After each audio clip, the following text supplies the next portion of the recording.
नमः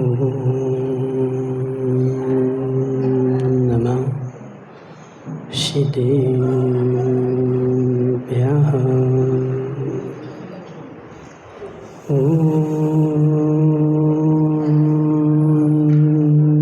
नमः सिद्धेभ्यः।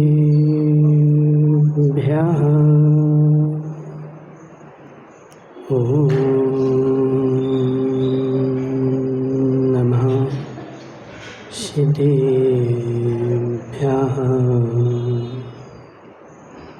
तज्जयति परं ज्योति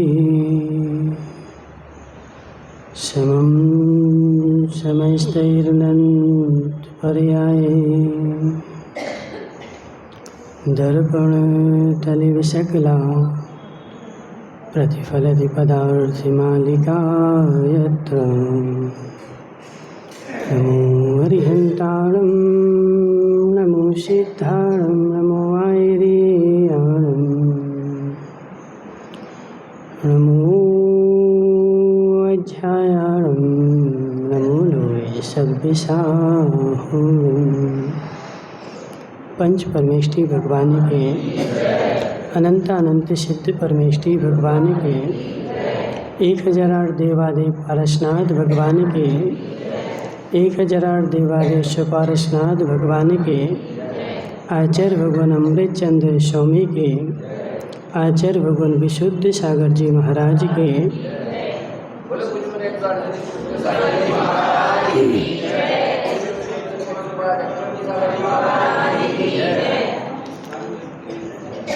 एक काम करो, पहले सारे पंखे बंद कर दो।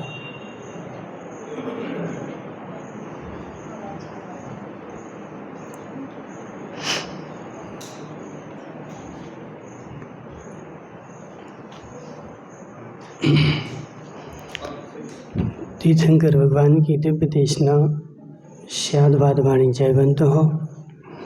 आचार्य भगवान अमृत चंद्र स्वामी पुरुषार्थ सिद्धि उपाय ग्रंथ में अहिंसा की व्याख्यान करते हुए समझा रहे हैं कि हे जीव, अहिंसा का पालन तेरी निज विचारणा शक्ति से ही होगा। जब तक तू अपने मन को सोचने में नहीं लगाएगा, जब तक तेरी शक्ति विचारेगी नहीं, चिंतन नहीं करेगी, तब तक तेरा अहिंसा का पालन होने वाला नहीं। यदि तू धर्म को चाहता है और धर्म को करना चाहता है, तो जैसे तू संसार के कार्यों के बारे में विचारता है, ऐसे धर्म के कार्यों के बारे में विचार जरा। जो मैं कर रहा हूँ, जहाँ मैं जा रहा हूँ, वह तेरी गति, वह तेरा करना कितनी हद तक सत्य है और कितने हद तक तेरा करना असत्य है। माताओं, समझना। तुम लोगों ने रोटी बनाई? कभी बनाई रोटी? जब आप लोग रोटी बनाते हो तो क्या करते हो? जब रोटी बनाते हो तो मन में क्या चलता है?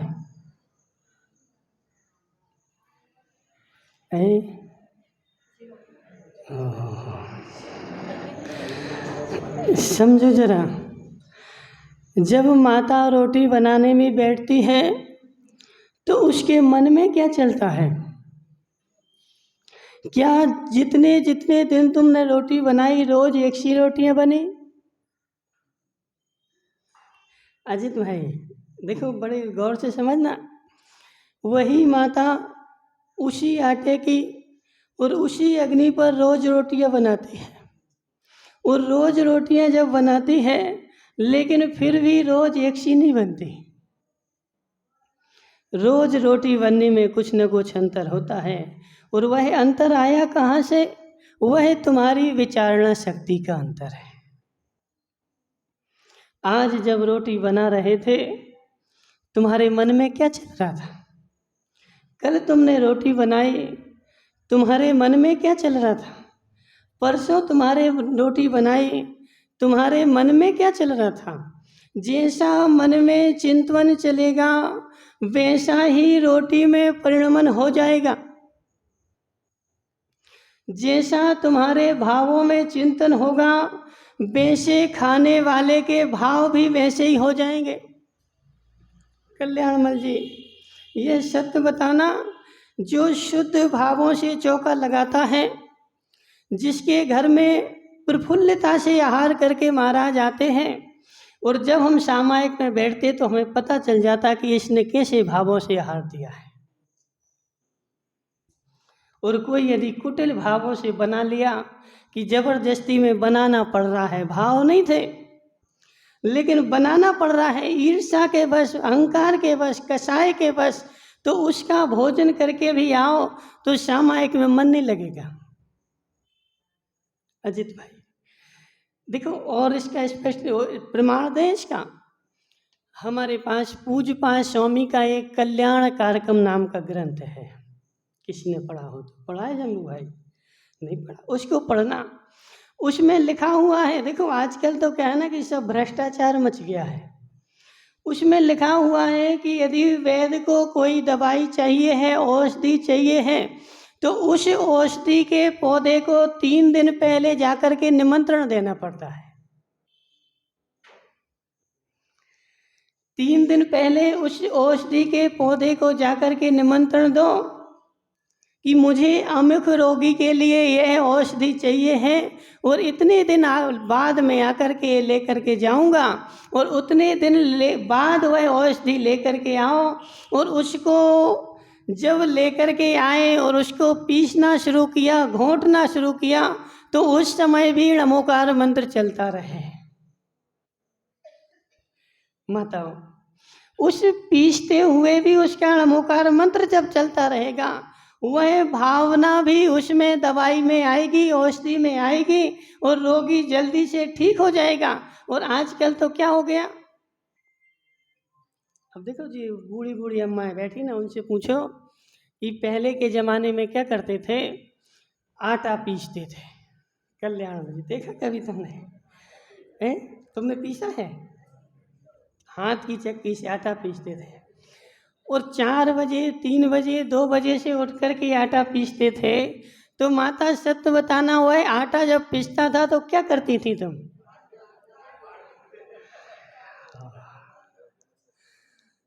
समझो जरा, जब आटा पीसते थे और वह पाठ बोलते थे, मेरी भावना भक्तांबर 12 भावना नमोकार मंत्र, वह सारा पाठ बोलते बोलते आटा पीसता था, और उस आटा में ऐसे गुण आ जाते थे कि औषधि खाने की आवश्यकता नहीं पड़ती थी।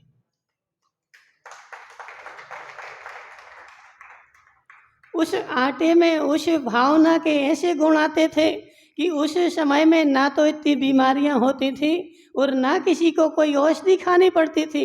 और आज क्या हुआ कि भ्रष्टाचार मचा दिया जी। माताएं तो देखो अब नहीं, रेडीमेड नहीं, जरा समझो तो जरा। एक व्यक्ति हमारे पास आया, बोले महाराज हमें प्रायश्चित दे दो। काहे का प्रायश्चित? बोले हमने चक्की में आटा डाला था। क्या बोल रही माताएं? चक्की में हमने गेहूं डाले थे और नीचे डिब्बा लगाया था, और वह चक्की का जैसे ही हमने बटन चटकाया तो उसमें से खून की धारा बहने लगी।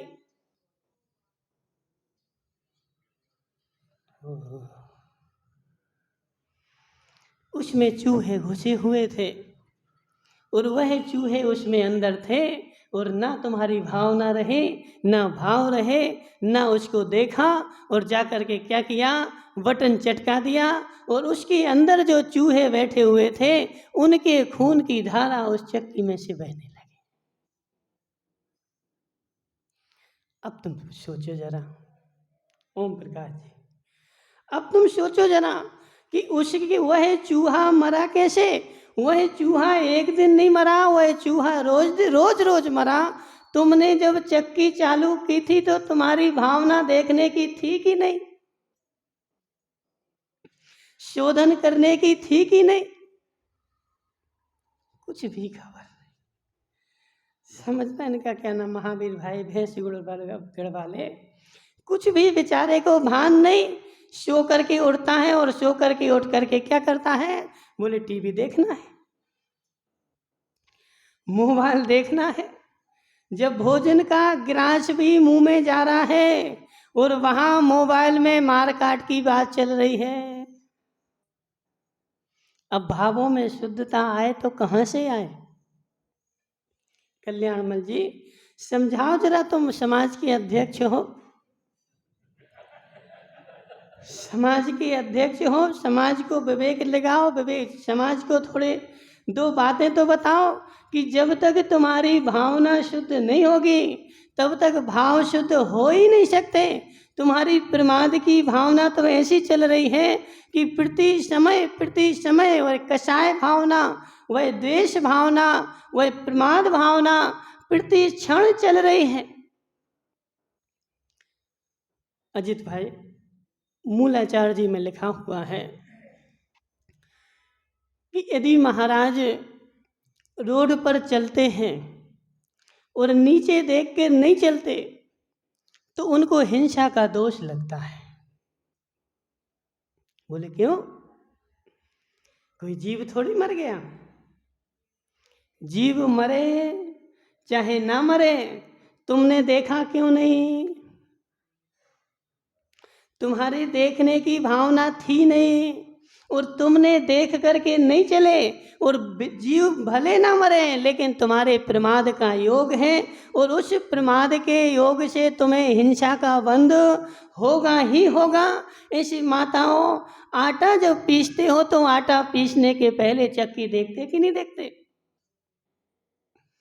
उस चक्की में कितने दिन का आटा भरा हुआ है, कितने दिन के उसमें जीव पड़ चुके हैं, और वह जीव यदि उसमें त्रिउला इल्ली सारे जीव पड़ चुके और तुमने आटा ऊपर से गेहूं डाला और नीचे से आटा निकाला, वह तो चूहा तो बड़ा था तो उसका खून आने लगा और वह छोटी छोटी इल्लियां कितनी पड़ गई थी, वह सारी तुम्हारे आटे में पिस करके सबकी रोटी बन गई। बोले महाराज हम तो घर की चक्की का खाते। समझो जरा ओम प्रकाश जी, हम तो घर की चक्की का खाते, हम बाहर की चक्की का खाते ही नहीं। तो घर की चक्की का तो खाते हो, लेकिन घर की चक्की का शोधन करते कि नहीं करते?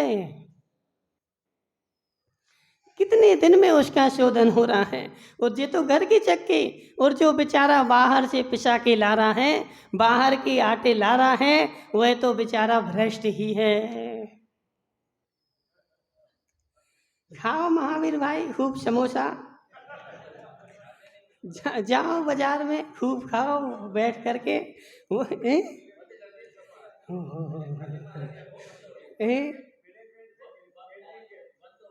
अब समझो जरा, तुम्हारे घर में तुमने शोधन कर लिया, बाजार में वह समोसा बन रहे हैं, भोजराज जी वह चक्की झाड़ रहा है,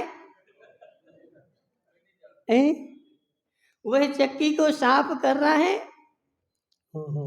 उसमें तो सारे फैक्ट्री में सब त्रुला इल्ली पिल्ली जितनी भी है वो सब पिस पिसा के आ जाती हैं, और उनका आटा आता है और उनका बढ़िया समोसा में मसाला डाल करके, और जी कौन तुम्हारे बाबूलाल जी बढ़िया चाट करके चाटते रहते हैं। बाबूलाल जी बड़ौदिया वाले, जरा विवेक तो जगाओ, जरा विवेक अपनी चिंतन शक्ति तो लगाओ कि जो मेरे हाथ में आ रहा है वह आया कहाँ से है। अजित भाई सोचना तो पड़ेगा, सोचना तो पड़ेगा। क्यों? क्योंकि यहाँ पर आचार ग्रंथ चल रहा है, और आचार ग्रंथ क्या बोलता है कि जब तक आचार शुद्ध नहीं होगा तब तक विचार शुद्ध होने वाले। अब जैसे हमने अभी बताया कि जब वह माता हाथ से चक्की पीसती थी और हाथ से आटा पीस करके जब वह रोटी बनाती थी और जब वह अपने बच्चे को वो रोटी खिलाती थी, तो आज के 50 साल पुराने बच्चे के भाव और आज के बच्चे के भाव दोनों के मिला करके देख लो।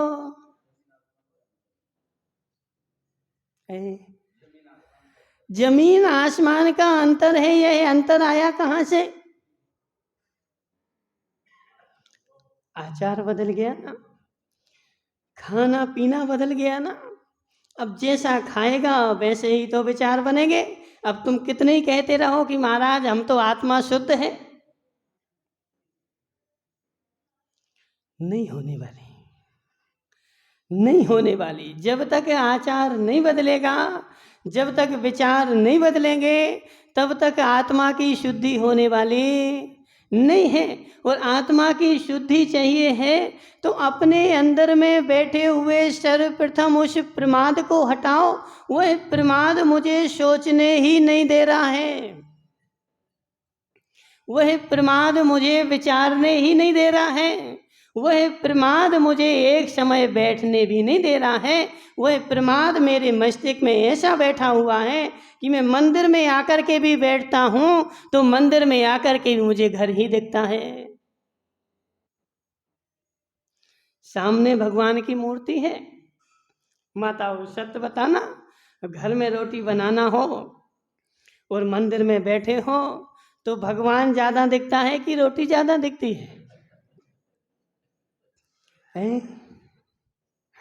भगवान ज्यादा दिखता है कि रोटी ज्यादा दिखती है? ओम प्रकाश जी, दूसरे विकल्प ज्यादा चलते हैं और यह दूसरे विकल्प जो चल रहे हैं, इन विकल्पों को हटाना ही धर्म की वृद्धि है। 4 घंटे मंदिर में बैठना धर्म नहीं है, 50 पूजा कर लेना धर्म नहीं है, 4 लोगों को दिखा करके बहुत अच्छे नए नए कपड़े पहन करके मंदिर आ जाना धर्म नहीं है। मंदिर में बैठ करके और के मन के अंदर में चले जाना धर्म है। वह बाहर की वस्तु मेरी बाहर छूट जाए और मैं अंदर अंदर चला जाऊं, और जितना जितना मैं अंदर चला जाऊंगा उतना बड़ा मैं धर्मात्मा बन जाऊंगा, और जितना अंदर नहीं जा पा रहा हूं अभी उतने में नरक आत्मा हूं। कोशिश करो, कोशिश करो महावीर भाई सावला, कोशिश करो। आज तक तो मैंने क्या कोशिश की है बताओ? ये मंदिर जा रहा ना, एक पूजा करता है, मैं 2 करूंगा। एक बार जाता है, मैं 2 बार जाऊंगा। जी एक उपास करता है, मैं 4 उपास करूंगा। अभी तक मेरी जो होड़ चली ना, वह सब बाहर बाहर की होड़ चली है, अंदर की होड़ चली ही नहीं। और बाहर की देखो, 6 ढाला में लिखा, कोटि जन्म तब तपे ज्ञान बिन कर्म झरे जे, और ज्ञानी के छिन माही त्रिगुप्ती सहज टरे जे। अज्ञानी जीव कोटि जन्म धर करके जितनी कर्मों की निर्जरा करेगा, ज्ञानी जीव अपनी 3 गुप्ती में लीन होकर के और बाहर के सारे विकल्पों को हटा करके एक क्षण में उतने कर्मों की निर्जरा करता है। ऐसी कला महावीर भाई, दुकानदारी में जैसी कला सीखते ना कि छोटी दुकान हो बड़ी आमदनी, दुकान छोटी हो आमदनी बड़ी हो। तो जैसे दुकानदारी में छोटी दुकान में बड़ी आमदनी करना चाहते हो, ऐसे धर्म में क्यों नहीं तुम करना चाहते? मेरे पास आधे घंटे का समय है और आधे घंटे का समय मंदिर में आकर के, और भोजराज जी फिर छोड़ दो अपनी देवी को।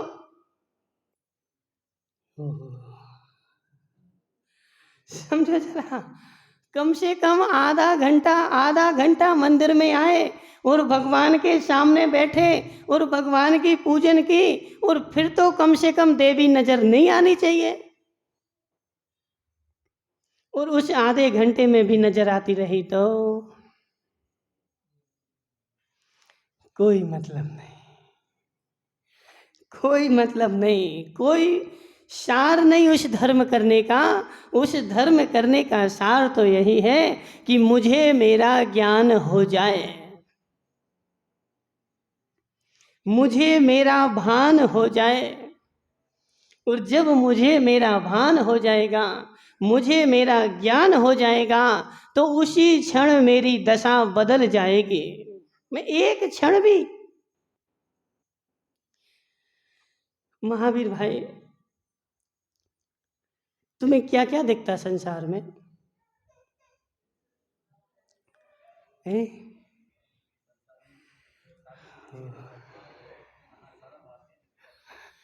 संसार में क्या क्या दिख रहा है? कल्याणमल जी, तुम्हारे पास गाड़ी है? चला लेते तुम? हाँ ना तो बोलो, चला लेते हो? अब जी बताना, तुम गाड़ी चला लेते हो और जब रोड पर गाड़ी चला रहे होते हो तब तुम्हें क्या क्या दिखता है?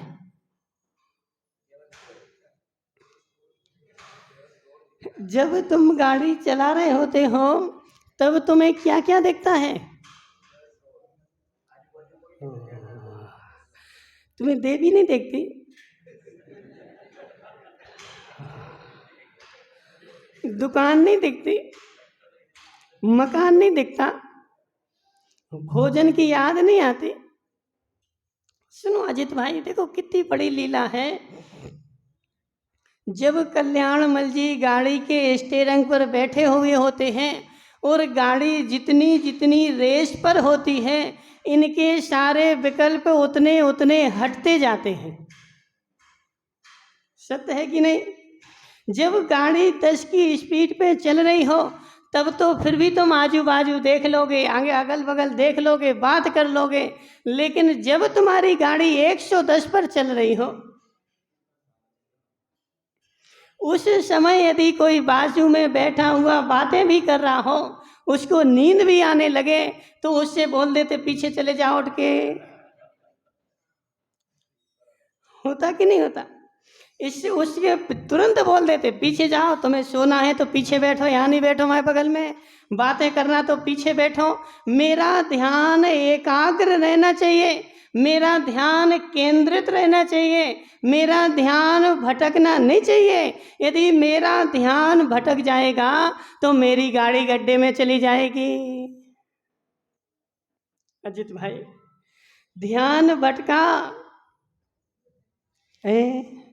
नजर हटी, नजर हटी, दुर्घटना घटी। ऐसे जैसे तुम गाड़ी चला रहे होते हो, वहां पर पे नजर हटी और दुर्घटना घटी। ऐसे ही जब धर्म की गाड़ी चला रहे होते हो और जैसी तुम्हारी नजर निज आत्मा को छोड़ करके पर के ऊपर जाती है और तुरंत दुर्घटना घट जाती है।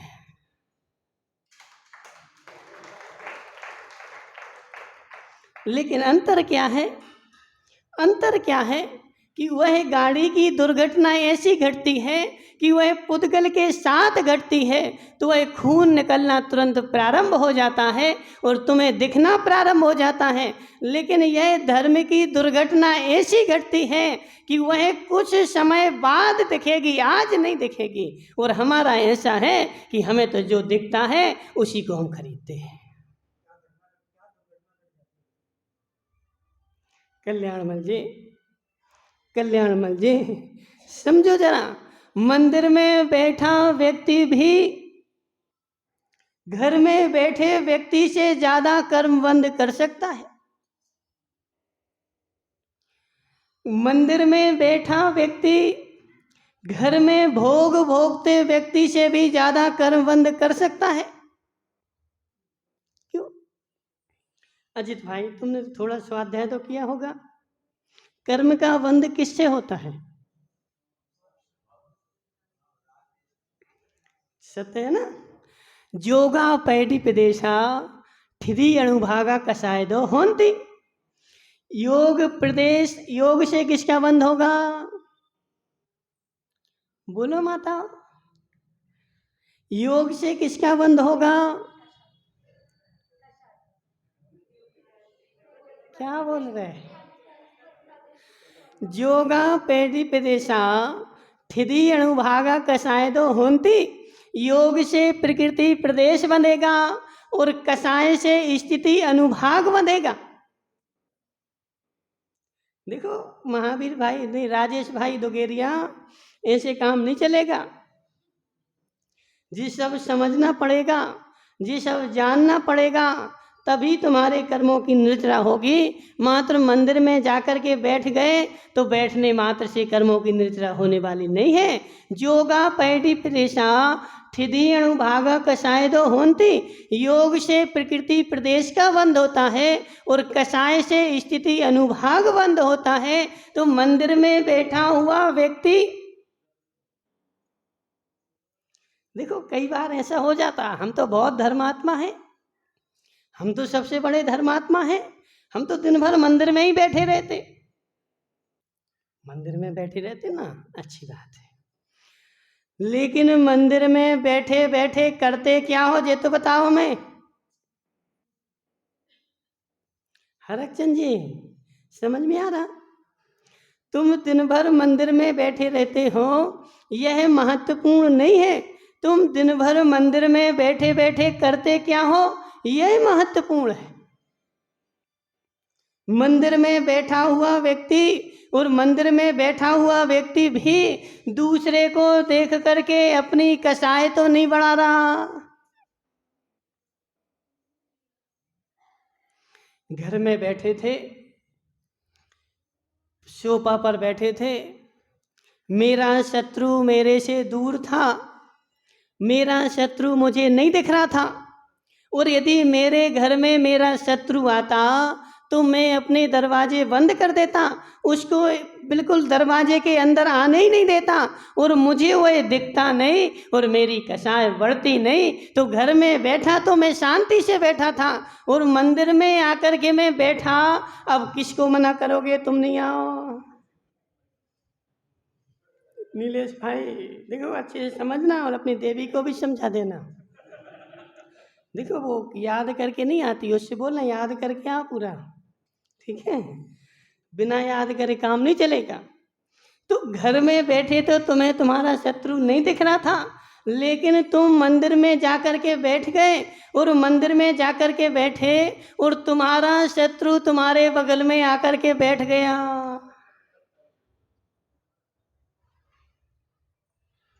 अब संभालो अपने परिणामों की दशा को, अब संभालो अपनी स्थिति को, अब संभालो हमारी कसाई को। और दूसरी बात, कल्याणमल जी मंदिर का काम तो कर रहे थे, लेकिन मैंने ऐसा कहा, इनने ऐसा कहा, और तुमने ऐसा करा, उनने ऐसा करा, और वहीं पर कसाई भड़क गई। भले मंदिर का काम हो, नरक गति का बंद होगा।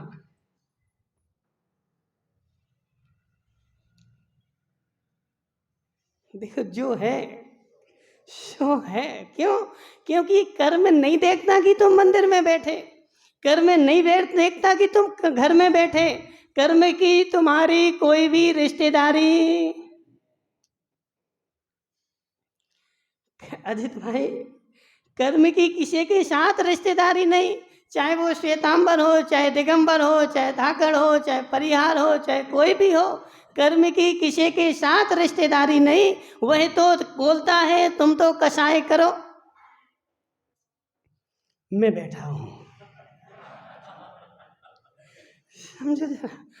कर्म कहता है तुम तो कसाई करो, कुछ भी मत करो, तुम तो मात्र कसाई करो, मैं बंधने के लिए तैयार हूँ। तुम तो किसी भी संप्रदाय के रहे आना, किसी भी धर्म के रहे आना, किसी भी मंदिर में बैठे रहना, हमें उससे कोई भी मतलब नहीं। तुम तो कुछ भी कर रहे हो, तुम तो कसाई करते चलो और हम बनते चलेंगे। तो मंदिर में बैठा व्यक्ति भी अपने पड़ोसी को, शत्रु को देख करके और उसके कसाई का पाड़ा 7वें आसमान पर जा रहा है, तो घर से ज्यादा बंद वहां बैठ कर कर रहा है। माताओं नहीं आ रहा समझ में? इन अध्यक्षा को आ रहा समझ में? देखो बड़े गौर से समझना, वस्तु स्थिति बहुत गहरी है और हमारे धर्म करने का तरीका क्या है कि मात्र हम क्या करते हैं, देह का सीखी करते हैं। यह ऐसा कर रहा है तो हम भी ऐसा कर लेंगे, और यह ऐसे चढ़ा रहा है तो हम भी ऐसे चढ़ा देंगे, और उस चढ़ाने को उठाने को ही हमने धर्म मान लिया है। अंदर की परिणति के ऊपर तो मेरी नज़र आज तक कभी गई नहीं, और जबकि अंदर की परिणति जो है बद्धु स्वभावो धम्मो, अंदर की परिणति जो है वह धर्म है। बाहर की परिणति अंदर की परिणति को संभालने के लिए है।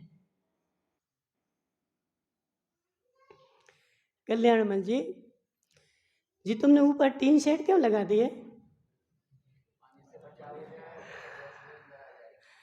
समझना, कल्याणमल जी ने जी ऊपर टीन शेड लगा दिए। तो यह बताओ कि तुम्हारा लक्ष्य क्या है? टीन शेड लगाना तुम्हारा लक्ष्य है कि पानी अंदर नहीं आना चाहिए, यह तुम्हारा लक्ष्य है?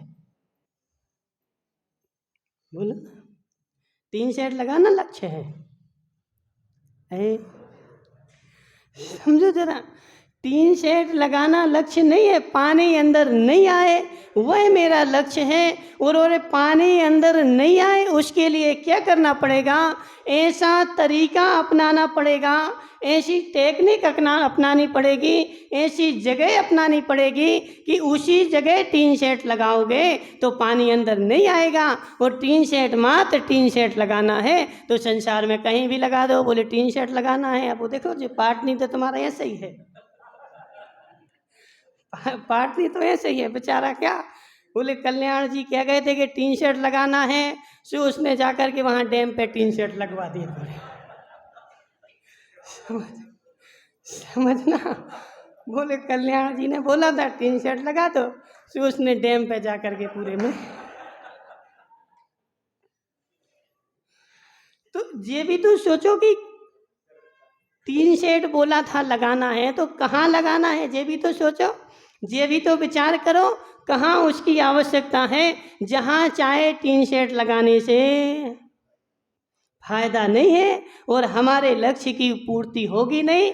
इसलिए जो बाहर का हमारा पूजन पाठ है वह अंदर की परिणति को संभालने के लिए है।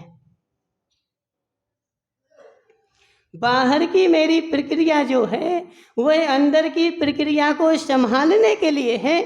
मैं भगवान के चरणों में बैठा था पूजन करने के लिए कि हे भगवान, जैसे आपके परिणाम विशुद्ध हो गए हैं, आपने कर्मों का क्षय कर दिया है, मैं आपका अवलंबन लेकर के आपकी पूजन कर करके और मैं भी अपने कर्म क्षय करना चाहता हूँ।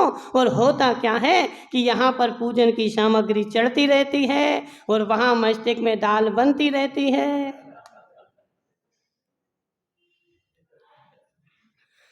कल्याणमल जी, मस्तिष्क में तो खिचड़ी पकती रहती है, मस्तिष्क तो एक मिनट के लिए भी शांत बैठता ही नहीं है।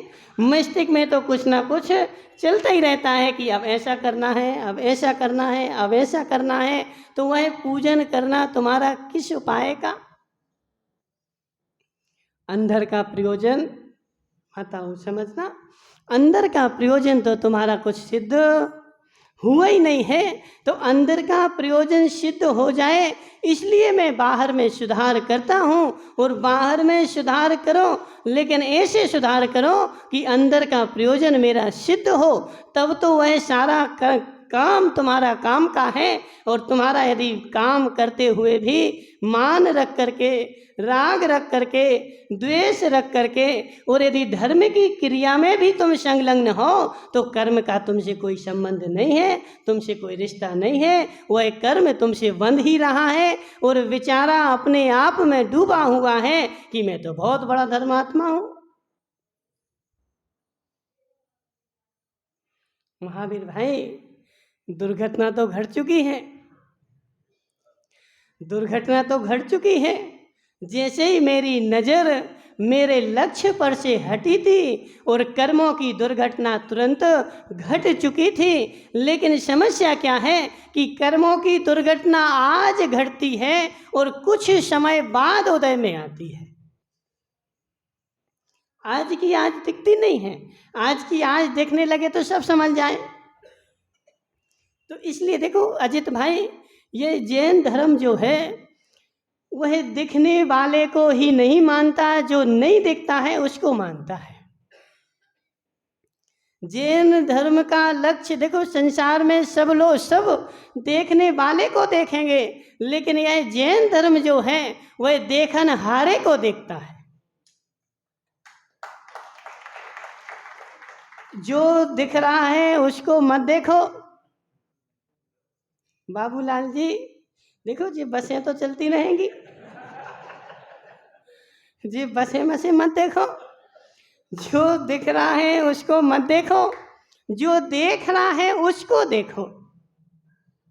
और जो देखने वाले को देखेगा उसी का धर्म प्रारंभ होगा। और जो देखने वाले को नहीं देख रहा है वह तो बेचारा अभी अधर्मात्मा ही है।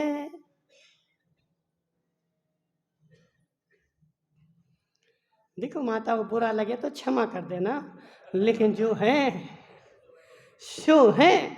जिसने आज तक देखने वाले को नहीं देखा, जिसने आज तक देखने वाले के ऊपर दृष्टि नहीं की, जिसने आज तक देखने वाले के ऊपर नज़र नहीं किया और मात्र देखने वाले के ऊपर नज़र किए हुए हैं, आज तक उसका धर्म शुरू हुआ ही नहीं है। अभी तो वह अधर्मात्मा ही है, अभी तो वह गड्ढे में ही है। जिस दिन तुम देखनहारे को देखना प्रारंभ कर दोगे, जो नहीं दिख रहा है उसकी ओर लक्ष्य कर दोगे, तो उस समय समझना कि आज मेरा धर्म शुरू हुआ है। क्योंकि दुर्घटना सबसे बड़ी उसकी ही घट रही है। यह जो दिख रहा है ना, ये तो यहीं रह जाएगा। जो दिख रहा है ना, ये तो यहीं रह जाएगा। और जो नहीं देख रहा है वह बेचारा जाएगा और चारों गतियों में भटक करके और दुर्गति को प्राप्त करेगा। और जो दिख रहा है वो मैं हूँ नहीं, जो देख रहा है वो मैं हूँ। तो देखने वाले को देखना प्रारंभ करो। माता दिखने वाले को नहीं, दिखने वाले को नहीं, दिखने वाले को तो देखते हुए मैं अनंत काल हो गया। और अनंत काल से मैं किसको देख रहा हूं? यो अत्र निश्चन्नास्ते सा तत्र कुरुते रतम यो अत्रम ते तस्मात् अन्यत्र साना गच्छति। आचार्य पूज्यपाद स्वामी कहते हैं कि जो इसको दिखता है वह बेचारा उसी में रम जाता है, और जिसमें रम जाता है वहाँ से अन्यत्र जाना नहीं चाहता है, लेकिन जाना पड़ता है। इसलिए दुर्गति के साथ जाता है और चारों गति में ठोकर खाता है। इसलिए यदि बड़ौदिया वाले बाबूलाल जी, यदि धर्म करना है तो इसको मत देखो, उसको देखो। जो देख रहा है, जो सबको देखता है, जाननहारा है, ज्ञाता दृष्टा है, कहीं भी बैठे हो। माता हो समझना। अब मंदिर में बैठे हुए मुझे कसाय क्यों आ रही? क्योंकि मेरा शत्रु दिख गया। उस शत्रु को क्यों देख रहे? उस शत्रु के अंदर में देखो, उस शत्रु को क्यों देख रहे? उस शत्रु के अंदर में देखो और तुम अपने अंदर में देखो।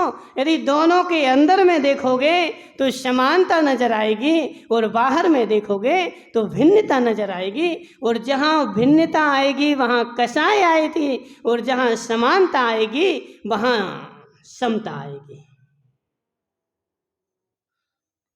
ओम प्रकाश जी, भिन्नता जहाँ जहाँ देखोगे वहाँ वहाँ कसाय नजर आएगी, और जहाँ जहाँ समानता देखोगे वहाँ वहाँ समता नजर आएगी।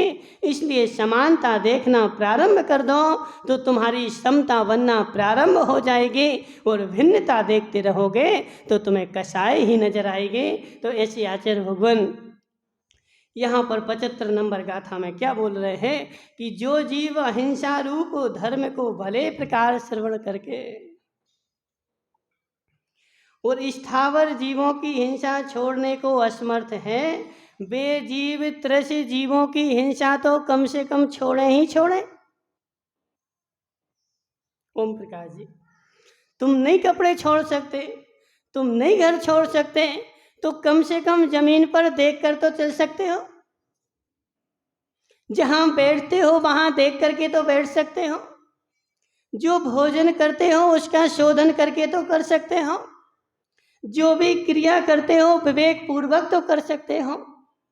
और यदि इतना भी नहीं कर सकते हो तो तुम्हारी अभी अहिंसा, मात्र तुम अहिंसा के नारे ही लगा रहे कि अहिंसा परमो धर्मा, तुम्हारे पास अहिंसा किंचित मात्र भी नहीं है। इसलिए आचार्य भगवान बोल रहे कि कम से कम स्थावर की नहीं छोड़ सकते तो कम से कम त्रस जीवों की हिंसा तो छोड़नी ही चाहिए। और त्रस जीवों की हिंसा छोड़ने के लिए सबसे पहला उपाय है कि जब भी जमीन पर चलते हो तो देखकर चलो। जब भी जमीन पर बैठते हो तो देख करके बैठो। इतने प्रमाद में, इतने नशे में, देखो बेचारा इतने नशे में चूर रहता है कि कई बार तो पूछो कि उससे बैठे हो कि खड़े हो तो उसको पता ही नहीं, देखना पड़ता है बैठे कि खड़े। समझना, कई बार तो उसको पूछना पड़ता है तो कि बैठे हो कि खड़े हो। वो तो बेचारा बैठा बैठा रहता, खड़ा रहता, कब बैठे पता ही नहीं। और यह तुम्हारा प्रमाद है। और जहाँ जहाँ प्रमाद है वहाँ वहाँ हिंसा है। और जहाँ जहाँ अहिंसा है वहाँ वहाँ अप्रमाद है। इसलिए अहिंसा का पालन करने वाले के लिए सर्वप्रथम प्रमाद छोड़ना पड़ेगा। और प्रमाद छूटेगा तो अहिंसा आएगी, और प्रमाद नहीं छूटेगा तो हिंसा रहेगी। बोली शांतिनाथ भगवान की।